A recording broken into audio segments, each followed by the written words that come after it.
오늘 우리에게 주시는 하나님의 말씀은 이사야서 52장 13절부터 15절까지 말씀입니다.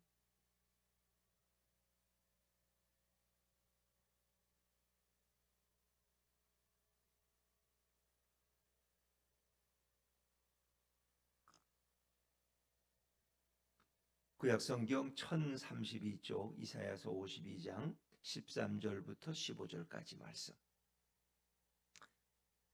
저와 여러분이 한 절씩 교독하십니다.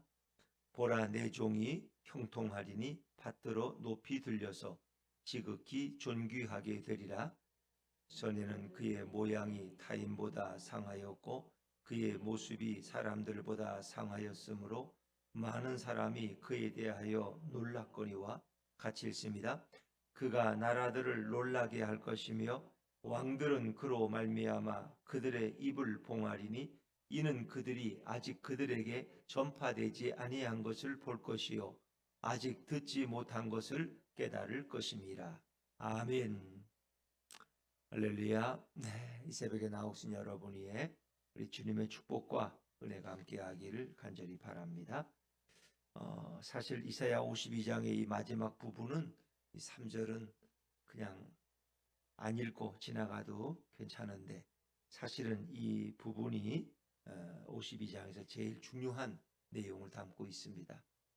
이사야 52장 13절부터 마지막 15절까지 그리고 그 앞에 그 후에 이사야 53장 1절부터 12절까지를 우리는 메시아의 종의 노래라고 부릅니다. 그래서 네 번째 종의 노래예요. 그 종은 어떤 종이냐? 여호와의 종으로 표현되고 고난받는 종으로 표현됩니다. 이사야 53장은 우리가 모르는 사람이 없죠. 우리가 고난주간 되면은 한 번씩은 다 읽고 지나가는 그가 찔림은 우리의 허물 때문이요 그가 상함은 우리의 죄악 때문이라. 이 말씀을 모르는 사람들은 거의 없을 거예요. 그래서 이것을 우리가 네 번째 종의 노래다 이렇게 부릅니다. 그러니까 이사야 52장 13절부터 53장 마지막까지 다 연결되는 내용이에요. 그래서 우리는 이것을 네 번째 종의 노래다 이렇게 부릅니다. 그 종은 이 땅에 오시는 고난받는 메시아 예수 그리스도를 가리키는 거죠. 우리가 읽은 이 52장의 마지막 3절 아주 짧은 구절이지만 이 구절은 53장의 전체 내용을 다 요약하고 있는 내용이에요. 그러니까 일단 결론부터 먼저 52장 마지막 부분에 이야기하고 그리고 결론을 이제 서론, 중론, 결론 이렇게 다시 풀어가는 본론으로 나아가는 게 53장 전체의 내용이에요. 그래서 이 52장 13절, 14절, 15절은 매우 중요한 그런 내용을 담고 있다 하는 것을 여러분이 생각하시면 되겠습니다. 자, 특별히 우리 13절 말씀을 다시 한번 읽어보죠. 13절입니다. 시작. 보라, 내 종이 형통하리니 받들어 높이 들려서 지극히 존귀하게 되리라. 보라, 내 종이, 이 내 종은 여호와의 종이죠. 하나님께서 그 종 메시아로 오시는 예수님을 가리켜서 하시는 말씀이죠. 보라, 내 종이 형통하리니. 형통이라는 게 우리가 이제 모든 게 다 잘 되는 게 형통이잖아요. 사실 이 형통의 의미를 오늘 본문이 제일 잘 얘기해 주는 거예요. 보라, 내 종이 형통하리니. 이 땅에 오신 예수님이 형통했나요? 고난만 당하고. 그렇죠? 근데 이제 그분이 왜 형통했냐 하면은 그분이 오신 목적을 이루었기 때문에. 그리고 그분이 결국 존귀함을 입으셨기 때문에. 그 모든 것이 다 형통이에요. 형통이라는 의미는 우리가 생각하는 물질적인 이런 건강, 모든 것이 운이 좋은, 잘 되는 거 이런 것도 형통의 의미라고 사용할 수 있지만 예수님이 이 땅에 오셔서 고난을 당하시고 그리고 죽은 자 가운데서 부활하심으로 우리의 영원한 구원을 이루시고 그리고 그분이 어떻게 됐어요? 하나님이 그를 들어서 승천시키잖아요. 다시 그분이 계시던 자리로 돌아가잖아요. 우리는 그것을 이제 그리스도의 승기라고 그래요. 승기, 신학적으로 승기. 가장 높은 보좌 위로 다시 그분이 돌아가시는 거예요. 그래서 예수님은 하나님 보좌 우편에 앉아 계시는. 스데반도 이렇게 돌에 맞아 죽을 때 예수님을 보았는데 그 예수님이 하나님 보좌 우편에 서 계신 것을 본 이 스데반이 고난받는 것을 예수님은 안타까워하시며 자리에 일어나셔서 그를 바라보고 계시고 그를 영접하시는 그런 예수님의 모습을 스데반도 볼 수 있었죠. 그래서 그분이 이 모든 대속 사역을 마치시고 부활하셔서 다시 하나님 우편으로 돌아가셨어요. 그리고 온 인류를 통치하고 다스리는 그 자리에 돌아가신 것을 형통이라고 말할 수 있어요. 원래 의미는 그렇게 예수님의 대속의 이 사역과 관련되어 있는 용어가 바로 형통이다. 근데 우리는 이제 인간적으로 뭐 모든 게 잘 풀리는 거 이걸 이제 형통이라고 부르죠. 근데 자, 이 내용이 중요해요. 받들어 높이 들려서 지극히 존귀하게 되리라. 이제 결론부터 얘기하는 거예요. 받들어 높이 들려서 지극히 존귀하게 되리라. 이 그분이 들림 받는 거예요. 얼른 보면 십자가에 달리는 걸 얘기하지만 그게 아니라 십자가에서 부활하신 후에 그분이 하나님 보좌 우편으로 올려가시는 모습 들려서 지극히 존귀하게 되리라. 지극히 존귀하게 되리라. 그래서 고난받았고 매맞고 사람들에게 손가락질 받던 그분이 십자가에서 비참하게 죽은 그분이 부활하시고 그리고 하나님 보좌 우편으로 다시 돌아가셔서 그 자리에 계시는 것. 그것이 바로 받들어 높이 들려서 지극히 존귀하게 되리라. 그런 그 의미를 담고 있는 거죠. 이 참 놀라운 주님의 역사를 한마디로 설명하고 있는데 거기에 나오는 이제 단어가 한 3가지 정도 되는데 먼저는 이 받들어 높이 들려서 지극히 존귀하게 되리는 의미에는 먼저 그가 일어날 것이라는 야롬이라는 동사가 사용되고 또 그 다음에는 그가 자신을 일으킬 것이라는 니사라는 동사가 사용되고 그리고 마지막은 그가 지극히 존귀하게 되리라라는 그런 의미로 번역이 됩니다. 이것을 우리가 그리스도의 승기라고 말하는 거죠. 그래서 그리스도의 승기를 말하는 예수님이 이 땅에 우리를 섬기러 오셨고 그리고 그분은 섬기러 오셔 십자가에 죽으셨지만 하나님이 그를 다시 들으셔서 가장 존귀하고 영광스러운 자리로 다시 세워주시는 이제 그 내용이 빌립보서에 소개가 되죠. 우리가 성탄절에도 자주 읽는 말씀. 그래서 예수님의 낮아지심과 다시 예수님이 영광으로 돌아가신 그것을 빌립보서 2장 9절부터 11절이 말씀하시는데 이거 좀 찾아 읽으시는 게 더 의미가 있다고 생각이 드네요. 빌립보서 2장 9절부터 11절 말씀. 신약성경 319쪽입니다.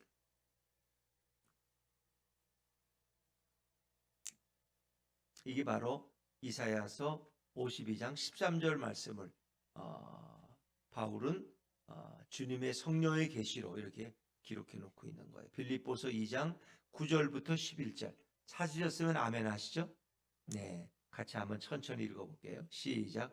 이러므로 하나님이 그를 지극히 높여 모든 이름 위에 뛰어난 이름을 주사 하늘에 있는 자들과 땅에 있는 자들과 땅 아래에 있는 자들로 모든 무릎을 예수의 이름에 꿇게 하시고 모든 입으로 예수 그리스도를 주라 시인하여 하나님 아버지께 영광을 돌리게 하셨느니라. 아멘. 그렇죠. 그러니까 그 앞에 이제 구절은 다 예수님이 낮아지신 걸 얘기하는. 그러니까 빌립보서를 한번 다시 이왕 찾았으니까 빌립보서 2장 7절과 8절. 빌립보서 2장 7절과 8절도 한번 다시 그 윗부분을 한번 읽어보죠. 7절 8절 시작. 오히려 자기를 비워 종의 형체를 가지사 사람들과 같이 되셨고 사람의 모양으로 나타나사 자기를 낮추시고 죽기까지 복종하셨으니 곧 십자가에 죽으심이라. 하나님이신 그분이 자기를 비워서 이 땅에 오셔서 종의 모습, 이 종의 형체, 종의 형체, 그죠? 이사야에서 이걸 종의 노래라고 부르는 거예요. 이 종의 형체를 가지고 사람들을 섬기는 종의 가장 하찮은 모습으로 오셔서 사람들과 같은 모습으로 되셨고 사람이 되셨고 그리고 자기를 낮추시고 죽기까지 복종하셨으니 그 십자가에 죽으십니다. 이것을 바울도 기록하고 있고 이사야서는 그것을 계속해서 반복해서 우리에게 기록해주고 있는 거죠. 그래서 하나님이 그를 지극히 높여 모든 이름 위에 뛰어난 이름으로 그를 인도하시는. 그러니까 십자가에서 이런 인류의 구원을 위해서 하나님으로서 이 땅에 인간의 몸을 입고 오셔서 그 고통스러운 일을 당하신 그분을 성부 하나님은 다시 일으키셔서 영광스러운 하늘의 보좌에 서게 하시고, 그리고 그 이후에 어떤 일이 있어요? 부활하신 이후에 온 천하 만민이 그분 앞에 뭘 꿇어요? 무릎을 꿇어요. 그분을 경배하고 그분을 찬양하고 온 열방이 그분 앞에, 그렇죠? 이것은 곧 예수님 앞에 영광을 돌리는 것이고, 그로 인해서 하늘 아버지 성부 하나님이 영광을 받으시는 거죠. 왜? 성자 하나님과 성부 하나님은 결국 동일하신 분이기 때문이다. 그래서 그리스도의 승기를 먼저 설명하고 있는 아주 중요한 신학적인 개념이죠. 자, 그 다음에 14절 말씀은 14절입니다. 이사야서 52장 14절 다시 돌아와서 14절 말씀 다시 한번 읽죠. 시작.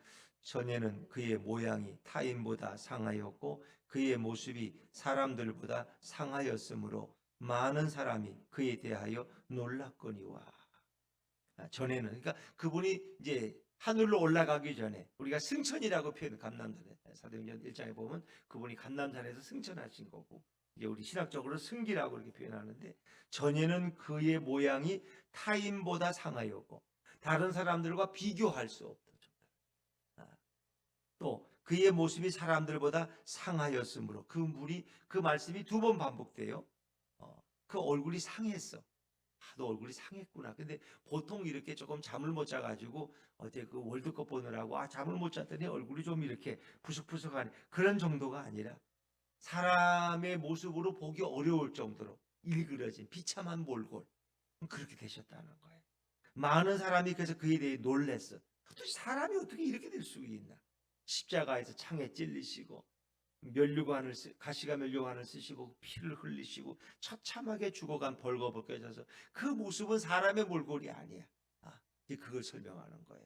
그래서 이 이사야 52장 14절을 공동 번역으로 제가 한번 읽어볼게요. 읽으면, 무리가 그를 보고 기막혀 했었지. 그의 몰골은 망가져 사람이라고 할 수가 없었고 인간의 모습은 찾아볼 수가 없었다. 그래서 얼굴이 상했다는 모습을 공동 번역을 그렇게 표현해. 사람이 아니야. 너무 처참하게 창에 찔리고 매를 맞고 엉망이 된 그 모습은, 이건 사람의 모습이 아니야. 사람은 사람 같은데 그 몰골이 사람의 모습이 아니야. 얼마나 비참한 그 고난과 고통을 당했는가를, 우리가 성탄절의 즐거움을 찬양하지만 그분의 그 죽으심을 그분은 이미 알고 계시고, 그 비참하게 그 사람의 몰골이라고 말할 수가 없는, 이렇게 전 이건 사람이 아니야, 이게 짐승이지, 이렇게. 그래서 십자가에 죽는 것은 아무나 죽는 게 아니에요. 그건 하나님의 징벌을 받아 죽는 거. 저주받은 자가 죽는 게 십자가의 죽음이에요. 나무에 달려 죽는 자는 다 저주받은 자예요. 그러니까 그걸 놀란 거예요. 아니, 이때 갈릴리 선지자가 저렇게 비참하게 하나님의 저주를 받고 저렇게 비참하게 죽을 수 있나? 모두가 놀라는 거예요. 이럴 수는 없는 거예요. 어떻게 이런 일이 있을 수 있느냐? 정말 놀랐죠. 그거는 한 번도 생각해 본 적이 없어요. 아니, 어떻게 하나님의 아들인 메시아가 이 땅에 와서 왕 같은 대우를 받고 존귀한 모습으로 살다가 가셔야지, 저렇게 비참한 몰고, 사람도 저런 사람은 없어. 짐승도 저런 짐승은 없어. 그렇게 저주받은 모습을, 이것은 전혀 사람들이 생각하지 못했던 모습. 이제 그래서 성경에도 거기에 대해서 말씀하고 있죠. 자, 우리 많은 사람이 그게 놀랐다는, 이제 에스겔 27장 35절인데 한번 찾아보시겠어요? 에스겔 27장 35절 말씀. 에스겔 27장 한번 찾아보시고 앞으로 쭉 가시면 에스겔 27장 에스겔 27장 35절 1192쪽입니다. 앞으로 좀 더 가시면 에스겔 27장 35절 1192쪽 찾으셨어요? 네. 에스겔 27장 35절을 한번 같이 읽어보시죠. 같이 시작. 섬의 주민들이 너로 말미암아 놀라고 왕들이 심히 두려워하여 얼굴에 근심이 가득하도다. 여기 보면 이 놀라고란 표현, 놀라고. 그러니까 그 십자가에서 그렇게 사람의 몰골이 아닌 그 비참한 모습으로 죽은 그 예수님을 보고 모두가 다 놀래 자빠질 정도야. 근데 오늘 이 놀라고라는 말의 원어가 이 쇼무라는 뜻인 단어인데, 히브리어에 이것이 이 에스겔서에 소개되는 말이에요. 섬의 주민들이 너로 말미암아 놀라고. 이건 보통의 이건 놀라움이 표현합니다. 이게 이제 27장은 이거는 두로, 하나님 앞에 교만하고 아주 잘 번영했던 두로가 하나님의 징벌을 받아가지고 얼마나 하나님의 심판을 받았는지 모두가 그걸 보고 놀라 자빠질 정도. 어떻게 두로가 이렇게 됐지? 아무리 심판이 무서워도 이렇게 됐지? 그러니까 예수님의 모습이 바로 그런 심판받은 자의 모습이야. 저주받은 자의. 그 놀라고란 단어가 거기에 소개되고 바로 이 에스겔서에 소개되는 이런 단어, 같은 단어가 사용됐다는 거예요. 그러니까 두루라는 아주 번영하고 교만한 나라가 하나님의 징계를 받고 망했는데 그 처참한 몰골이 이루 말할 수가 없어. 근데 그 놀라고라는 그 쇼무라는 원어가 바로 이사야 52장 14절에 소개되고 있는 것과 똑같은 뜻이라. 그러니까 이건 사람이 아니야. 이 몰골이 얼마나 비참한지. 그러니까 우리의 죄를 짊어지고 당한 그분의 그 고통이 얼마나 크고 얼마나 그 아팠는가를 이 14절 말씀은 이야기해요. 그에 대하여 놀랐거니와 놀랐거니. 자, 우리 그 15절 말씀으로 넘어가 볼까요? 15절 말씀을 같이 다시 한번 읽어보죠. 시작. 그가 나라들을 놀라게 할 것이며 왕들은 그로 말미암아 그들의 입을 봉하리니 이는 그들이 아직 그들에게 전파되지 아니한 것을 볼 것이요 아직 듣지 못한 것을 깨달을 것임이라. 아멘. 그가 나라들을 놀라게 할 것이며 놀라게 할 것이며. 근데 여기서 말하는 이 놀라다는 말은 또 조금 더 다른 의미예요. 그거는 앞에 우리가 찾아본 거하고는 좀 다른 의미. 근데 이 단어는 이제 그가 나라들을 놀라게 할 것이다. 왕들은 그로 말미암아 그들의 입을 봉하리니. 입을 봉한다는 건 도대체 입을 열 수가 없어. 너무 어마어마해서. 어떻게 이런 일이 있을 수 있냐 말이야.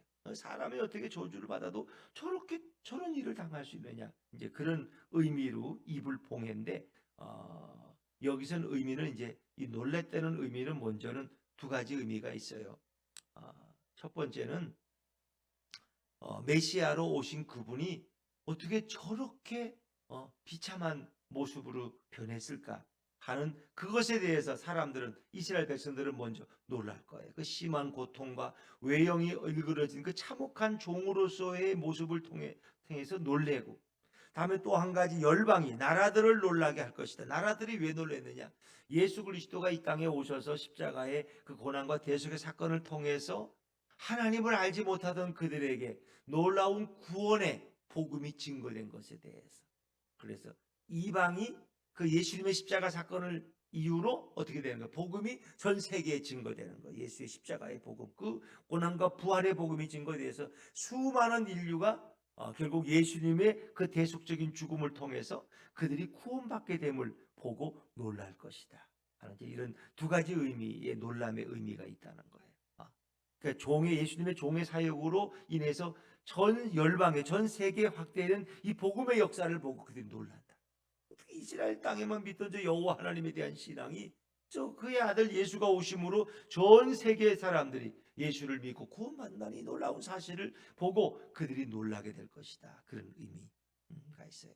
자, 그런데 여기 보시면 15절에 보면 그가 나라들을, 그때 나라 앞에 뭐가 있어요? 작은 사본이 있죠. 여러분 성경에도 있어요? 예, 작은 사본. 그 줄을 보면은 옆에 좌측에 뭐라고 써 있어요? 열방에 뿌릴 것. 이건 피를 뿌리다, 그런 뜻이 있어요. 이 피를 뿌린다는 것은 이 부정한 사람에게 제사장이 와서 그에게 물과 피를 뿌릴 때 그 부정한 것이 떠나가고 정결함을 입는 거예요. 이 피 뿌림의 사역이라는 거 아세요? 피 뿌림. 이걸 피 뿌림이라 그래요. 제사장이 양의 피를 가지고 그걸 부정한 데다 뿌리는 거예요. 이렇게 뿌리면 그게 정결함을 입는 거예요. 그러니까 이 피 뿌리는 사역은 누가 할 수 있는 거예요? 제사장이 대제사장, 제사장이 하는 거예요. 그러니까 예수님이 하신 일은 제사장이 하실 일을 하신 거예요. 그러니까 그분이 그 몰골이 비틀어지고 비참하게 죽어가는 그 과정 속에서 그분은 제사장으로서 그 사역을 감당하셨다. 우리가 볼 때는 비참하게 죽는 거지만 그 속에서 그분은 대제사장으로서의 자신의 사역을 완성하셨다는 거예요. 이해가 되세요? 자신의 몸에서 흘린 그 보혈로 인류의 모든 죄를 깨끗하게 씻으신 줄로 믿습니다. 그 두 가지 의미. 그래서 옛날에 그 나오는 아주 오래된 그 성경의 원어를 보면은 이것을 이 놀라게 할 것이라는 말을 열방에 뿌릴 것이라고 번역하고 있다는 거예요. 그것은 바로 대제사장으로서 예수님의 사역을 그 십자가에서 그분이 행하셨다는 거예요. 그러니까 그분은 제사장으로 오시고 제물이 되게 오신 거예요. 동시 십자가의 제물이, 제단의 제물이 되셔서 피를 흘리셔서 인간의 죄를 대속하신 분이지만 동시에 그분은 대제사장으로서 거기서 십자가에서 우리 인류를 위한 피 뿌림의 사역을 완성하신 줄로 믿습니다. 이 놀라운 비밀이에요. 그래서 이것은 아주 짧은 구절이지만 엄청난 의미를 가지고 담고 있다는 거예요. 그래서 그로 말미암아 그들이 그 놀라운 대제사장의 사역을 통해서 인류를 구원하신 이 사역을 보고 누가 입을 감히 열 수 있겠느냐, 입을 다물 수밖에 없다. 너무 놀래서 이는 그들이 아직 그들에게 전파되지 아니한 것을 볼 것이요 아직 듣지 못한 것을 깨달을 것입니다. 그러니까 이런 이 놀라운 구속의 대속 사역은 한 번도 그들이 들어본 적도 없고 그들이 생각해 본 적도 없는 사역. 그것이 이루어진다는 거예요. 하나님이 인간을 그런 방법으로 구원하리라고는 누구도 생각해 본 적이 없고 들어본 적이 없어. 근데 그것을 하나님이 십자가에서 예수님을 보내서 그 일을 행하신다는 거예요. 이제 그것에 대해서도 사도 바울이 또 설명하고 있어요. 자, 우리 고린도전서 2장 9절로 한번 더 접어놓고 한번 넘어가 볼까요? 고린도전서 2장 9절 264쪽입니다.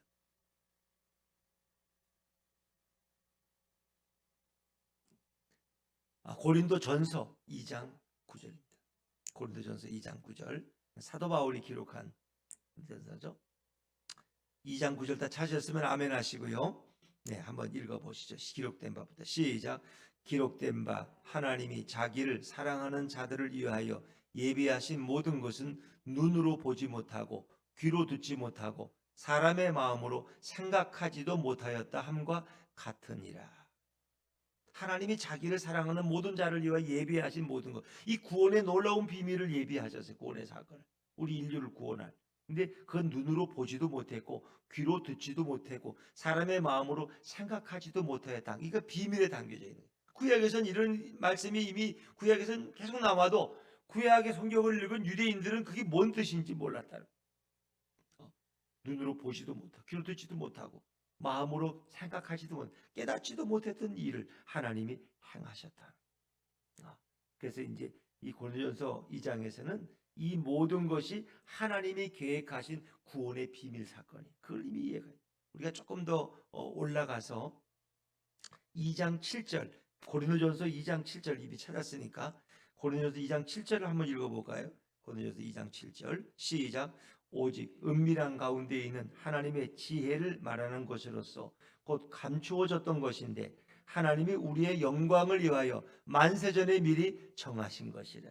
그러니까 십자가의 사건을 통해서 우리 인간들을 구원할 것은 이미 만세전에 정해진 일이야. 그건 오직 은밀한 가운데 있는 하나님의 지혜야. 이 십자가는 하나님의 지혜고 하나님의 비밀이야. 십자가에 예수님이 달리시고 피 흘리심으로 대제사장의 피 뿌림의 사역을 완성하셔서 인류에게 이 놀라운 구원의 역사가 이루어지는 것은 하나님이 은밀한 가운데 하나님의 지혜로 이미 준비하셨던 것이. 그래서 우리의 영광을 위하여, 우리가 구원받는 영광을 위하여 만세전에 미리 정하신 것이다. 그리고 이 지혜가 십자가의 비밀, 십자가의 대속 사건이 하나님의 지혜고 이 비밀이에요. 고린도서 2장 8절에 보면 이건 아무도 알지 못했던 일이에요. 2장 8절도 읽어볼 거예요. 고린도서 2장 8절입니다. 시작. 이 지혜는 이 세대의 통치자들이 한 사람도 알지 못하였나니 만일 알았더라면 영광의 주를 십자가에 못 박지 아니하였으리라. 아무도 몰랐어요. 그분이 십자가의 죽음으로써 인류의 죄가 용서받고 놀라운 영광에 우리가 들어가게 된다는 것을 몰랐어요. 그렇기 때문에 사람들은 예수를 십자가에 못 박아 죽인 것. 그건 뭐 빌라도나 그건 뭐 대제사장이나 헤로드 왕이나 마찬가지죠. 그래서 다시 이제 이사야 52장으로 돌아오셔도 됩니다.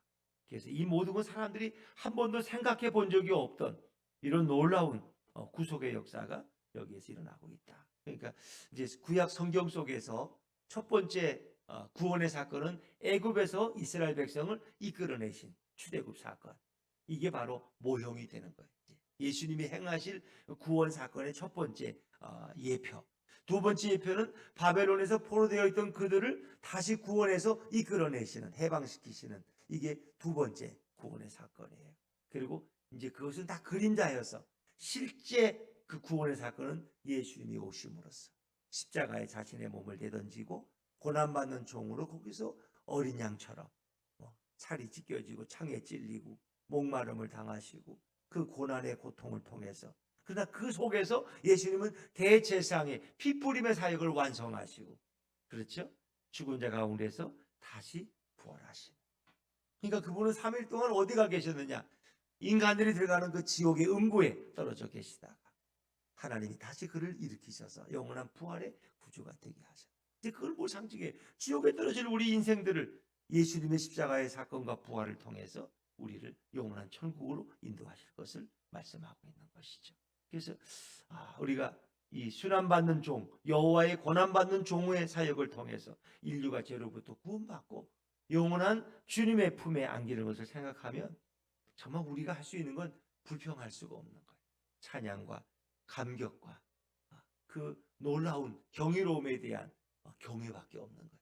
주님이 이런 일을 행하셨고 하나님이 이런 일을 만세정에 계획하셨구나. 그리고 때가 되어서 예수님을 보내서 우리를 위해서 이 일을 행하셨구나. 그걸 생각하면 놀라. 이 비밀을 깨닫는 사람은 그렇게 많지 않아요.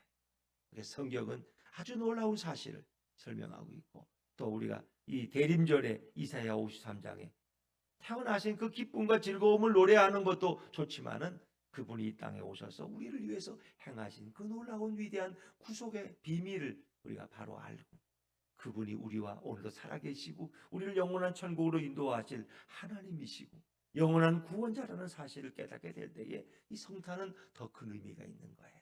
단지 그것은 하나의 절기로서의 성탄절이 아니라 왜 우리가 그분을 찬양하고 왜 우리가 그분을 노래해야 되는지 그 분명한 이유를 우리에게 설명해 주고 있는 거예요.